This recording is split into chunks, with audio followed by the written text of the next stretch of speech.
Jei tu gimei 21 dieną tavo prigimtyje, 21 arkanas pasaulis. Savarankiški, subalansuoti ir ramus, bet kartu atviri daugeliui gyvenimo aspektų. Nuolat plečia savo akiratį ir ribas, turi daug veiklos vienu metu.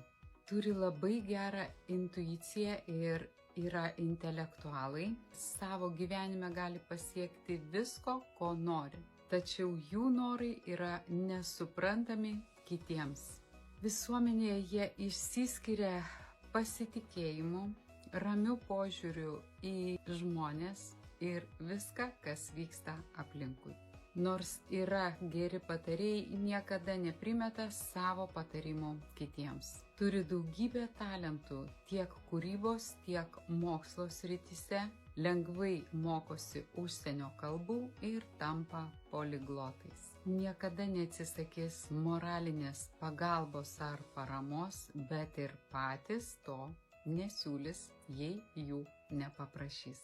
Ar tai apie tave, kuris savo gyvenime įsitraukęs į daugybę veiklų, tau gimsta begalės idėjų ir atrodo, kad viskas įmanoma?